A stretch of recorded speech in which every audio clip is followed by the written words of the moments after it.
What is up, guys? Welcome back to the channel. Today's video is Hitler Oversimplified Part 2.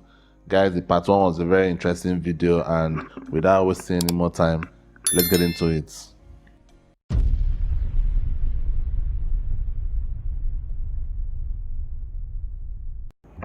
Since Germany's military had to be reduced, Hitler could no longer remain a soldier after the war, but he kept working for the army as an informant. After the war, communists in Germany had attempted a revolution, and the government was worried about communism in general. So Hitler was tasked with infiltrating and reporting on any new political parties that could pose a communist threat.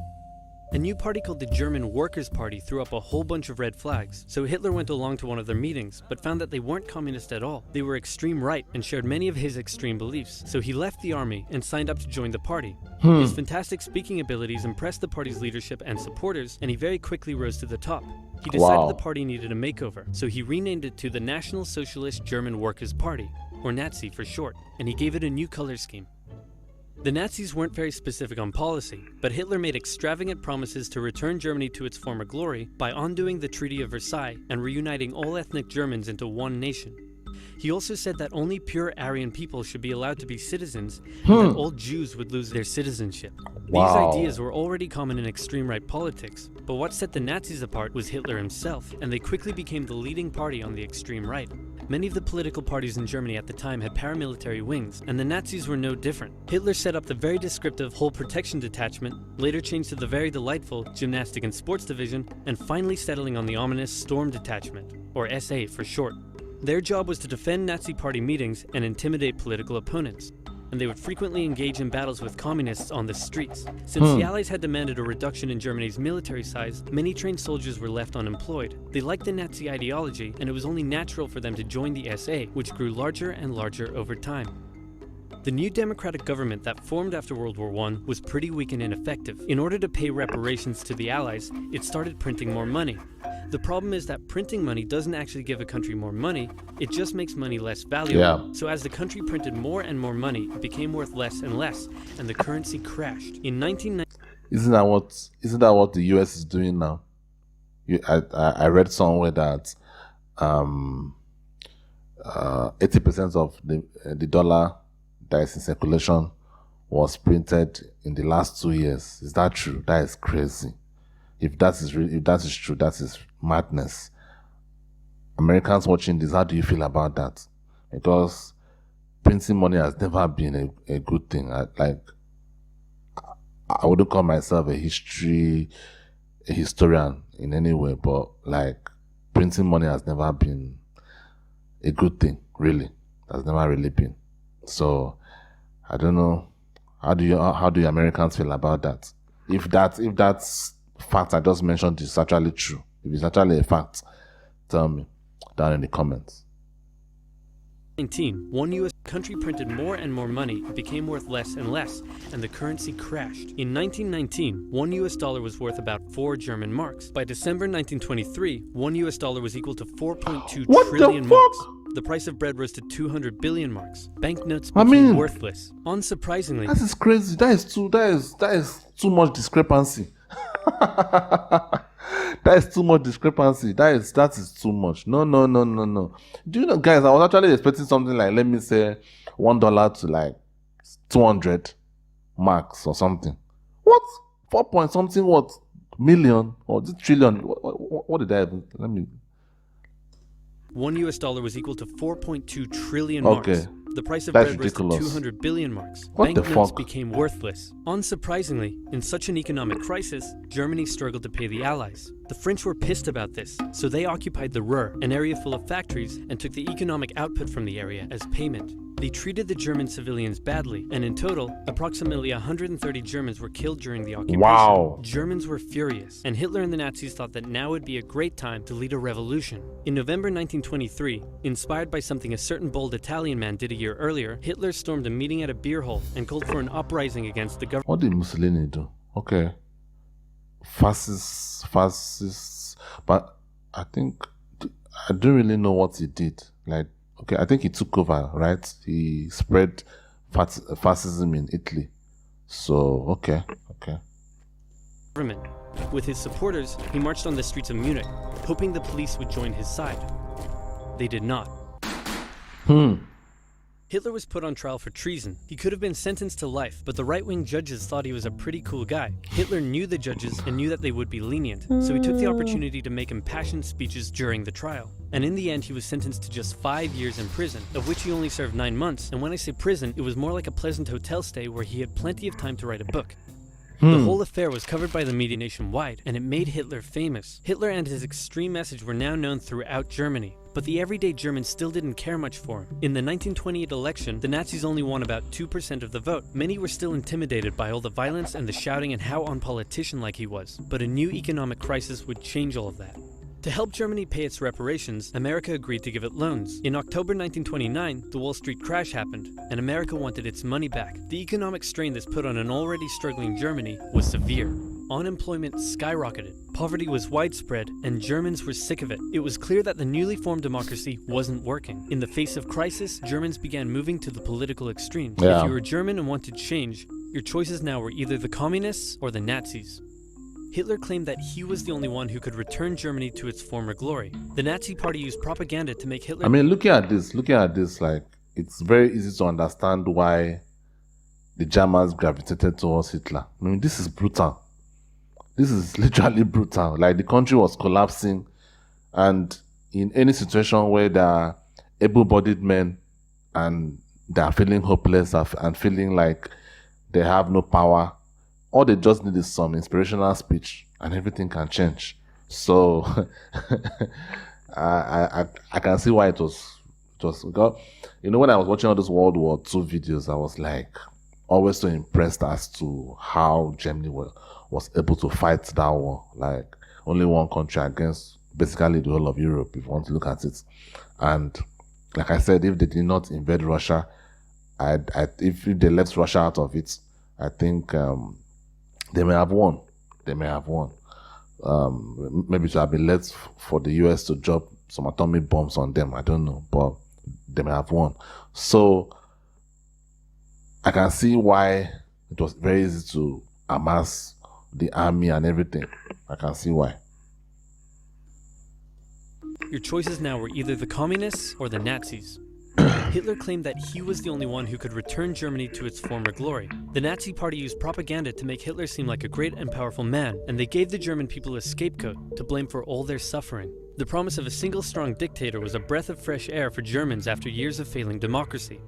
Some bought into his extreme ideology. Some didn't agree with the racism, but were willing to vote for him anyway. Many didn't know much about politics at all, but just got caught up in the hype. Election after election, the Nazis became more and more popular until in 1932, they became the biggest party in the German parliament. Hitler came to truly believe that he was some sort of great, destined savior of Germany. He turned megalomaniac. He decided to run for president and did surprisingly well, but still lost to the extremely popular World War I general, Paul von Hindenburg. Since he was now the leader of the biggest party, though, he demanded President Hindenburg make him chancellor. But Hindenburg was reluctant, seeing that Hitler was clearly such a big racist. Industry leaders urged Hindenburg to give Hitler the chancellorship, fearing the rising support for communism, and leader of the Center Party von Papen, who had been secretly negotiating with Hitler, said to Hindenburg, "How about we make Hitler chancellor on the condition that I get to be vice-chancellor and most government jobs go to us moderate conservatives? That way, I'll get to keep my power. I mean, we'll get to keep our power and we'll control Hitler like he's our angry little puppet." What could possibly go wrong? As it turned out, everything. Hitler became Chancellor of Germany in January 1933, but he was not yet a dictator. In February, the German parliament building was set on fire. Historians still aren't sure who did it, and many suspect the Nazis did it themselves, but Hitler blamed the communists, and he convinced President Hindenburg to sign an emergency decree allowing him to imprison all communists and other political opponents. Wow. Communists and others were sent off to the first concentration camp in Dachau. At this time, the elderly President Hindenburg passed away, giving Hitler the perfect opportunity. He introduced a law to parliament that would allow him to make all future laws and decisions entirely on his own. With his political opponents imprisoned and the SA intimidating others, Hitler's law passed. Just 2 months after becoming chancellor, Hitler was now 2 months after. He still had one problem. The leader of the SA wanted the SA to take over the job of the regular German army, and the German army didn't like that idea. Hitler needed to maintain the support of his professionally trained German army, more so than his rough and rowdy SA.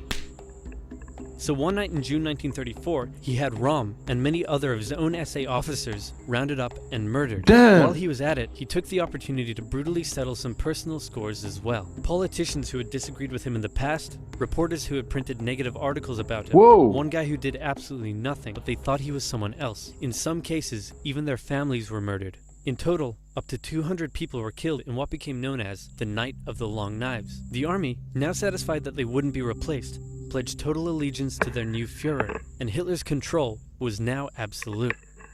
Life in Germany changed violently. Freedom of the press, expression, and public assembly were suspended. Jews were initially branded and their businesses boycotted, and eventually, Hitler would go on to have 6 million Jewish men, women, and children killed in concentration camps. Damn. Hundreds of thousands of people were forced into sterilization for physical and mental imperfections. The Hitler Youth became a way to brainwash the young. Boys were trained to fight and returned home from camp violent. Girls were told their purpose was to have many pure Aryan children, and they would sometimes return from camp pregnant. When their parents were understandably horrified, their children would threaten to turn them over to the Gestapo for standing in the way of Germany's greatness. The standard greeting changed, and you could be sent to a concentration camp for not using it. This way, it seemed like everyone was a Nazi supporter. If you dared oppose Hitler or speak out against him in any way, you also would be sent to a concentration camp. German nationalism captivated the young Adolf. Extreme ideology and anti-Semitism festered in him as a young man living a hard life on the streets. Germany's defeat in the First World War filled him with hatred and a thirst for vengeance. A political movement that treated him like a god, and hundreds of thousands looking up to him as their savior, made him a megalomaniac.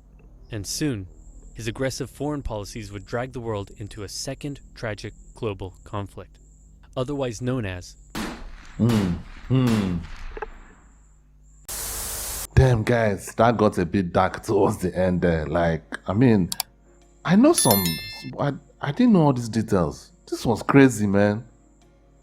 Wow. This was really, really crazy. And if you look at, sometimes when I listen to all this history or read all this historical figures, how they came from the bottom, like their climb to the top. No matter how you see the top, whether it was a bad top or a terrible top, but it was still the top. How they climbed to this top, like from the part one, how it started, you know, gradually until he now became a total dictator. And that's one thing about the world. Like I said during the video, like in a world where there's hopelessness, it seems like there is no hope, people are ripe for some brainwashing. I mean, easy brainwashing if you look at it. Like when things are tough, especially young men, you know, early 20s or late teens, you know, having no purpose, you know, feeling helpless, feeling like they're not men. I mean, I know you could call it toxic masculinity, but as men, there's sometimes that you feel like you're not a man. I mean, because you've not achieved some things in life or whatever, depending on the kind of mentality that you have. I think most men have gone through that phase, like where you feel unsure of yourself, like you're not sure of where you are going, like, you know, what purpose you have as a man. So if you have so many people, due to the economy and due to how things are, if you have so many people, so many of those kind of young men like that, that is a lot of people ripe for brainwashing. So, but ultimately, this kind of historical stories are not about glorifying the person. It's about us knowing how everything happened. And like I've always said, I've always been impressed by World War II, the Germans.